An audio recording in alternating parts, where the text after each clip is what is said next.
Hello दोस्तों, नमस्कार। मैं हूं बुद्धदेव तिवारी और आपका स्वागत है हमारे इस चैनल में। तो दोस्तों, आज के इस लेसन में हम जानेंगे कि HTML में टेक्स्ट फॉर्मेटिंग क्या होता है। जैसे कि आप सभी ने MS वर्ड या वर्डपैड में टेक्स्ट को अंडरलाइन, टेक्स्ट को छोटा या बड़ा, टेक्स्ट को बोल्ड और इटैलिक किया होगा, ठीक उसी प्रकार से HTML में भी हम कर सकते हैं। तो इसे हम टेक्स्ट फॉर्मेटिंग कहते हैं। HTML में टेक्स्ट फॉर्मेटिंग के लिए अलग अलग एलिमेंट डिफाइन किए गए हैं, जिन्हें हम स्पेशल एलिमेंट्स भी कहते हैं। HTML में फॉर्मेटिंग टैग के कई प्रकार हैं, जैसे B tag, I tag, U tag, ऐसे ही कई सारे टैग हैं। टैग B, इसका यूज टेक्स्ट को बोल्ड करने के लिए करते हैं, यानी कि इस टैग के अंदर जितना भी टेक्स्ट रहेगा वह अदर टेक्स्ट की तुलना में, यानी नॉर्मल टेक्स्ट की तुलना में गहरा और मोटा दिखेगा। इसे हम HTML में इस प्रकार से लिखेंगे: ओपनिंग टैग B, फिर उसके बाद content, this is bold paragraph, फिर क्लोजिंग टैग B। अगला है हमारा इटैलिक टैग। इस टैग की मदद से हम अपने टेक्स्ट को इटैलिक कर सकते हैं, यानी कि तिरछा लिख सकते हैं। HTML में इसको हम ऐसे लिखते हैं: टैग I, फिर कंटेंट, फिर टैग I क्लोज। अगला है हमारा अंडरलाइन टेक्स्ट टैग। इस टैग की मदद से हम अपने टेक्स्ट में अंडरलाइन लगा सकते हैं, जैसे हम लोग MS वर्ड में करते थे। सेम वही चीज़ HTML में भी होता है। एग्जाम्पल आपके सामने है: टैग U, फिर कंटेंट और टैग U क्लोज। इसका आउटपुट इस प्रकार है। अगला है हमारा स्ट्रॉन्ग टैग। इस टैग से हम किसी महत्वपूर्ण टेक्स्ट को स्ट्रॉन्ग कर सकते हैं, यानी कि गहरा और मोटा कर सकते हैं। हम इसे इस प्रकार लिखते हैं: स्ट्रॉन्ग, फिर कंटेंट, फिर स्ट्रॉन्ग टैग क्लोज। अब आपके मन में एक सवाल उठ रहा होगा कि जो काम स्ट्रॉन्ग टैग कर सकता है वही बोल्ड टैग भी कर सकता है, तो दोनों में अंतर क्या है? तो मैं आपको बता दूं कि अगर पैराग्राफ में कोई इम्पोर्टेंट टेक्स्ट है तो वहां हम स्ट्रॉन्ग का यूज करेंगे, अन्यथा बोल्ड टैग का ही यूज करेंगे। अगला है एम्फेसाइज टेक्स्ट टैग। यह टैग इटैलिक टैग की तरह ही काम करता है, यानी कि इस टैग की मदद से हम टेक्स्ट को तिरछा लिख सकते हैं। एम्फेसाइज टैग का महत्व इटैलिक टैग से ज़्यादा होता है। इसे इस प्रकार लिखते हैं: टैग EM, फिर कंटेंट, फिर टैग EM क्लोज।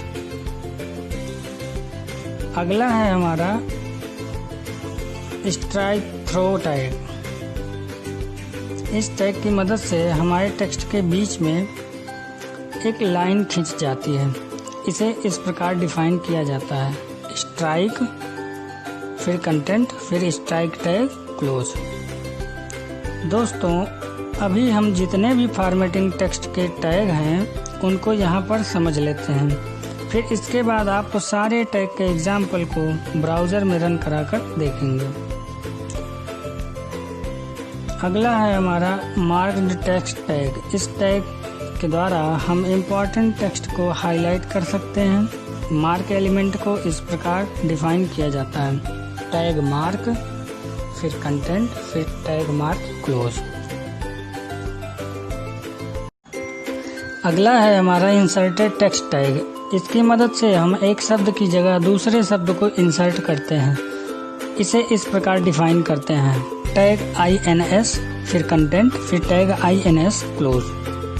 अगला है हमारा सुपर स्क्रिप्ट टेक्स्ट टैग। इसकी मदद से हम अपने टेक्स्ट को किसी भी टेक्स्ट के ऊपर शो करा सकते हैं, जैसे कि हमें मैथ्स के फार्मूले लिखने हों, जैसे कि x² + y², तो हम इसे सुपर स्क्रिप्ट टैग की मदद से लिख सकते हैं। सुपर स्क्रिप्ट को हम इस प्रकार से डिफाइन करते हैं: टैग SUP, फिर जो टेक्स्ट हमको ऊपर लिखना है उस टेक्स्ट को लिखेंगे, उसके बाद टैग SUP क्लोज कर देंगे। अगला है हमारा सब स्क्रिप्ट टेक्स्ट टैग।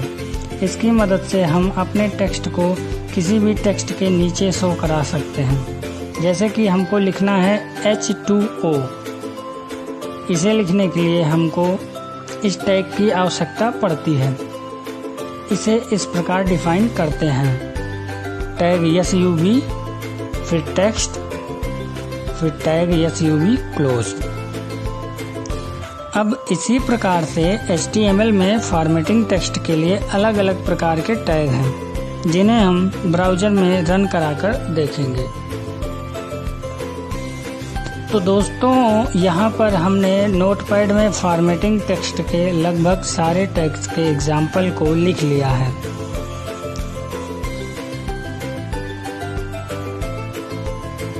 चलिए अब इसे सेव करा लेते हैं।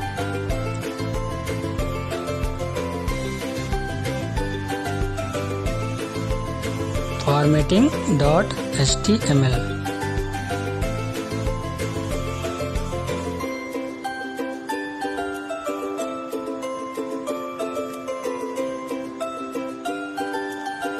चलिए अब इसे रन कराते हैं।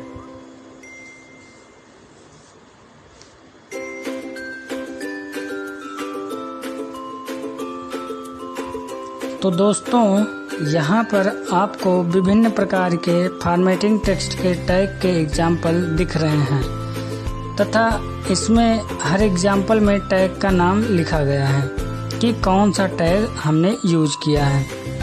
दोस्तों, आप भी अपने सिस्टम में ये सभी टैग के एग्जाम्पल को प्रैक्टिकल करके ज़रूर देखिएगा। इससे आपको यह पूरी तरह समझ में आ जाएगा। तो दोस्तों, अगर आपको यह ट्यूटोरियल्स पसंद आया हो, प्लीज़ आप इसे शेयर एंड सब्सक्राइब करना ना भूलें। धन्यवाद।